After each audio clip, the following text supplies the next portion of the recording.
हुकूमत तेलंगाना ने जियो नंबर 111 के ताल्लुक से एक अहम फैसला करते हुए उसे बर्खास्त करने का ऐलान किया है। वाज़ेह है कि चीफ मिनिस्टर के चंद्रशेखर राव ने हाल ही में कहा था कि जल्द से जल्द जियो नंबर 111 को बर्खास्त कर दिया जाएगा। उन्होंने ऐवान असेंबली में अपने बयान में कहा था कि तकरीबन 1,32,600 एकड़ अराजी इसके तहत आती है। ऐवान में चिवरला के रुकन असेंबली काले यादैया ने चीफ मिनिस्टर से इस जियो से दस्तबरदारी की ख्वाहिश की थी, जिस पर चीफ मिनिस्टर ने बयान दिया था कि 83 मवाजात और 7 मंडल इस जियो के तहत आते हैं। उन्होंने जल्द से जल्द इस जियो को खत्म करने का तयख्खुन दिया था। निजामाबाद के रुकन कानून साज कौंसिल के कविता ने टीआरएस पार्टी को किसान दोस्त बताया है और नरेंद्र मोदी हुकूमत को कॉरपोरेट दोस्त बताते हुए हुकूमत को तनकीद का निशाना बनाया है। के कविता ने कहा है कि रियासत तेलंगाना में किसानों के लिए वजीर आला केसीआर ने मिसाली स्कीमात का निफाज अमल में लाया है और इसकी मिसाल मुल्क की दीगर रियासतों में नहीं मिलती। उनका कहना है कि यही वजह है कि रियासत तेलंगाना में धान की पैदावार सबसे ज्यादा होती है। मीडिया के नुमाइंदों से बात करते हुए के कविता ने बताया कि मुल्क में सबसे ज्यादा 40% धान तेलंगाना में पैदा होती है, इसलिए रियासत को राइस बॉल ऑफ इंडिया कहा जाता है। के कविता का कहना है कि ऐसी सूरत में मरकजी हुकूमत की जानिब से मुकम्मल ताउन किया जाता है। रुकन कौंसिल ने धान की खरीदारी के ज़िम्मन में रियासती हुकूमत ने मरकजी हुकूमत से की गई दरख्वास्तों का जिक्र करते हुए कहा कि कई बार दरख्वास्तें करने के बावजूद मोदी हुकूमत ने इन दरख्वास्तों और मुतालबात को मुस्तरद कर दिया है और किसानों को मजबूर व बेहाल छोड़ दिया है। के कविता ने कहा कि मुल्क भर में किसानों को उनके फसल की बुनियादी कीमत भी नहीं मिल पा रही है। टीआरएस कायद ने कहा कि मोदी हुकूमत की तेलंगाना के किसानों से धान की खरीदारी में नाकामी के बाद वजीर आला केसीआर ने ऐलान किया है कि रियासती हुकूमत एमएसपी पर पूरी धान खरीदेगी। उन्होंने बताया कि अवामी लीडर का ये फैसला तारीखी है। कविता ने कहा कि अगर मरकजी हुकूमत वाकई किसान दोस्त सरकार है तो उसे चाहिए कि वो आज ही किसानों की परेशानियों का ख्याल करे और किसानों की मदद के लिए आगे आए, क्योंकि हुकूमत तेलंगाना कल से धान खरीदारी का आगाज कर रही है। हुकूमत तेलंगाना ने शमशाबाद एयरपोर्ट में दूसरे रनवे के क़याम की इजाजत दे दी है। वज़ीर आला तेलंगाना के चंद्रशेखर राव ने रियासती काबीना में बताया कि शमशाबाद एयरपोर्ट में दूसरे रनवे के क़याम की मंजूरी देने के साथ साथ जीएमआर कंपनी को रनवे के काम फौरी शुरू करने की हिदायत भी जारी की जा चुकी है। केसीआर ने बताया कि शमशाबाद एयरपोर्ट रकबे में हिंदुस्तान का पहला बड़ा एयरपोर्ट है और इसका रकबा 5,200 एकड़ अराजी पर मुश्तमिल है, जबकि दिल्ली एयरपोर्ट का रकबा 5,000 एकड़ पर मुश्तमिल है। ग्रुप इम्तिहानात की तैयारी करने वालों को हुकूमत तेलंगाना की जानिब से राहत मिली है। रियासती हुकूमत ने ग्रुप 1 और ग्रुप 2 की मुलाजिमतों के लिए इंटरव्यूज के अमल को खत्म कर दिया है। वज़ीर आला केसीआर की सदारत में मुनक़िद काबीना के इजलास में इस तजवीज़ को मंजूरी दी गई है कि ग्रुप इम्तिहानात में इंटरव्यू की जरूरत नहीं होगी। इसके साथ ही हुकूमत ने पुलिस मुलाजिमतों के ख्वाहिशमंद अफराद के लिए उम्र की हद में मजीद 3 साल का इजाफा भी किया है। तेलंगाना के वज़ीर आला के चंद्रशेखर राव ने कहा है कि रामनवमी के मौके पर बीजेपी ने मुल्क के चंद मकामात पर फिरका वाराना तशद्दुद भड़काया है ताकि इंतखाबात में फायदा उठाया जा सके। केसीआर का कहना है कि दोनों तबकात के अवाम को मुश्तइल करने के लिए पथराव किया गया। उन्होंने कहा कि रामनवमी के मौके पर रियासत गुजरात और कर्नाटक में इसी तरह के वाकयात देखने को मिले। केसीआर का कहना है कि बीजेपी जिन रियासतों में अनकरीब इंतखाबात मुनक्किद होने वाले हैं वहां एक मुनज़्ज़म साजिश के तहत माहौल को खराब कर रही है और सियासी फायदा उठाने की कोशिश कर रही है।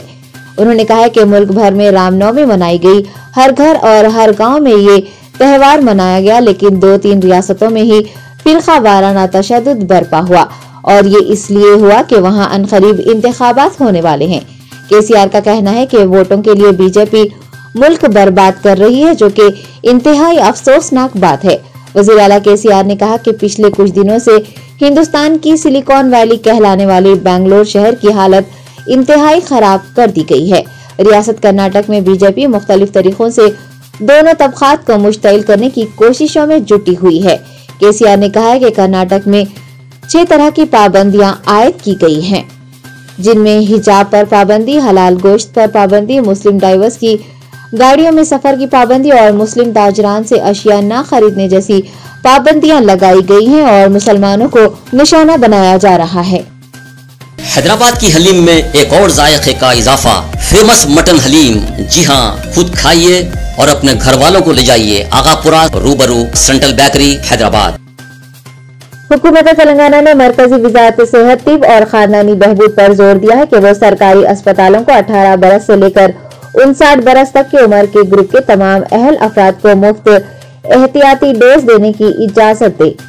रियासती वजीर सेहत हरीश राव ने मरकजी वजीर सेहत मनसुख मांडविया को एक मकतूब रवाना किया है और उन पर जोर दिया है कि वो 18 बरस से ज्यादा उम्र के इस्तेफादा कुनिंदगान के लिए बूस्टर डोज की खरीदारी करे ताकि ये डोज तेलंगाना और मुल्क भर के सरकारी कोविड मराकज में मुफ्त फराहम किए जा सके। रियासत तेलंगाना के किसानों से धान की खरीदारी के वजीर आला केसीआर की जानिब से किए गए ऐलान के बाद आज चीफ सेक्रेटरी सोमेश कुमार ने कलेक्टर्स और दीगर ओहदेदारों के साथ एक टेली कॉन्फ्रेंस मुनक्किद की और सूरत हाल का तफसीली जायजा लिया। इस टेली कॉन्फ्रेंस के दौरान सोमेश कुमार ने मुताल्लिका अजला में धान की सूरत हाल से भी वाकफियत हासिल की। सीएस ने कलेक्टर्स को अहकामात जारी किए कि वो खुसूसी कंट्रोल रूम कायम करें और धान की खरीदारी का हर रोज मुआयना करें। सोमेश कुमार ने कलेक्टर्स, एडिशनल कलेक्टर्स और सीनियर अहलकारों को हर रोज धान खरीदी मराकज का दौरा करने की भी हिदायत जारी की है। अवामी नुमाइंदों के नामपल्ली मेट्रोपॉलिटन कोर्ट ने निर्मल और निजामाबाद में की गई तकारीर में तेलंगाना में मजलिस के फ्लोर लीडर अकबरुद्दीन ओवैसी को आज बेकसूर करार दिया है। इस अहम फैसले के पेश नजर पुलिस ने नामपल्ली कोर्ट कॉम्प्लेक्स और अतराफ व अकनाफ में सिक्योरिटी के वसीतर इंतजाम किए थे। आपको बता दें कि पहला मामला साल 2012 का है, जिसमें निर्मल टाउन पुलिस ने अकबर ओवैसी के साथ साथ मजलिस के टाउन सदर अजीम बिन यहिया के खिलाफ मुख्तलिफ दफात के तहत मामला दर्ज किया था। दूसरा वाकया साल 2013 का है, जब अकबर ओवैसी की जानिब से निजामाबाद में तकरीर की गई थी। अदालत ने इस तकरीर के सिलसिले में भी उन्हें बेकसूर करार दिया है। आपको बता दें कि उनके खिलाफ ताज़ीरात हिंद की मुख्तलिफ दफात के तहत निजामाबाद 2 टाउन पुलिस ने मामला दर्ज किया था। अकबर ओवैसी के एडवोकेट एम.ए. अलीम ने बताया है कि अकबर ओवैसी के खिलाफ इस्तेखाजा की जानिब से केस को साबित करने में नाकामी के बाद अदालत ने अकबर ओवैसी को बेकसूर करार दे दिया है, क्योंकि उनके खिलाफ इल्जामात को साबित करने के लिए सबूत मौजूद नहीं है। स्पेशल जज एमएलए एमपी कोर्ट में अकबरुद्दीन ओवैसी के ऊपर जो 2 केसेस बुक हुए थे तकरीबन 9 साल पुराने, दोनों में जो है जजमेंट दिया है। एक केस जो है निर्मल पुलिस का बुक किया गया हुआ था, जो निर्मल खुद इन्वेस्टिगेशन करी और चार्जशीट डाली, और दूसरा केस निज़ामाबाद ने बुक किया था। उसमें जो है इन्वेस्टिगेशन थोड़ा सा निज़ामाबाद पुलिस करी और माबाकी इन्वेस्टिगेशन CID पुलिस करी थी, और इसमें भी जो है तकरीबन 41 विटनेसेस एग्जामिन हुए। जो निज़ामाबाद का केस जो CID का इन्वेस्टिगेशन था, आज कोर्ट दोनों ही केसेस में केस जो है बियॉन्ड रीजनेबल डाउट प्रूफ नहीं हो सका, और इसलिए जो है अकबरुद्दीन साहब फ्लोर लीडर को जो है दोनों भी केसेस में पूरे इल्ज़ामात से, पूरे सेक्शन से IPC के बरी कर दिया है। कमेंट करना कोर्ट कमेंट ये किया कि जो है इन्वेस्टिगेशन करना और एविडेंस लाना और एविडेंस कोर्ट में लाना, इधर का थोड़ा उधर का थोड़ा कलेक्ट करके कंटिन्यूस स्पीच को नहीं, बल्कि इधर उधर के कोने कोने की स्पीचेस को लाके जो है कोर्ट के सामने पेश किए, जो कि रेगुलर कंटिन्यूएशन नहीं है स्पीच का, जो पार्ट्स जो है लाके कोर्ट में जो है दाखिल किए गए। और ऐसा है कोर्ट में जो है एविडेंस चलता है, ये कोई ऐसा कोई ट्रायल नहीं है कि इसमें बगैर एविडेंस के एविडेंस जो है साबित नहीं हो सका, जिसके लिए जो है कोर्ट एक्विटल दिया है। मेरे आर्गूमेंट्स मैं शुरू से कॉन्फिडेंट था, और जो है हम जो है उसमें अल्लाह ताला का शुक्र अदा करते हैं कि वो अल्लाह हमारा साथ दिया, और जो है हम शुरू से इसमें कॉन्फिडेंट थे और अल्लाह ताला कामयाबी दिया। देखिए FSL रिपोर्ट वाइस की आना, मगर जो एविडेंस उससे पहले का जो है वो एविडेंस प्रूफ नहीं हुआ। FSL की रिपोर्ट खाली प्रूफ होने से काम नहीं चलेगा। जो CD थी, जो कैसेट्स थे, वो जो है जेन्युइन कैसेट्स और जेन्युइन सीडीज नहीं आए कोर्ट के सामने, इसलिए जो है बेनिफिट ऑफ डाउट जो है इसको मिला है। ऑर्डर के टाइम में एक बात बोला, फ्यूचर में ऐसा नहीं, ऐसी कोई बात नहीं है, फ्यूचर में नहीं है। ऐसा जजमेंट्स में जजेस जो है जो जजमेंट लिखते हैं उसको देखना है, उसमें यही लिखे हैं कि इसमें जो है बियॉन्ड रीजनेबल डाउट प्रूफ नहीं हुआ, इसलिए बेनिफिट ऑफ डाउट अक्यूज को दिया गया। रियासत तेलंगाना में जुमेरात से हफ्ते तक बाज मकामात पर हल्की ता औसत बारिश का इम्कान जताया गया है। बाज मकामात पर इसी दौरान हल्की ता तूफानी हवाएं 30 ता 40 किलोमीटर फी घंटा की रफ्तार से भी चलेंगी। महकमा मौसमियात के मुताबिक आजम तरीन दर्जे हरारत 41.3 डिग्री सेल्सियस दर्ज किया गया है। महकमा मौसमियात के ओहदेदारों ने बताया कि आने वाले 3 या 4 दिनों तक रियासत में हल्की ता औसत बारिश हो सकती है। रियासत तेलंगाना के वजीर इंफॉर्मेशन टेक्नोलॉजी के तारक रामाराव ने कहा कि शहजाबाद के NTR मार्ग के करीब दस्तूर हिंद के मोहम्मद डॉक्टर अम्बेडकर के मुजस्सिमे की तनसीब इस साल दिसंबर तक हो जाएगी। उन्होंने आज अम्बेडकर के 125 फीट मुजस्सिमे के कामों का वजीर बहबूद के ईश्वर के साथ मुआयना किया। इस मौके पर उन्होंने बताया कि अम्बेडकर का मुजस्सिमा नस्ब करने का काम पिछले 8 माह से जारी है। KTR का कहना है कि वजीर के ईश्वर की निगरानी में वक्तन फवक्तन कामों का जायजा भी लिया जा रहा है।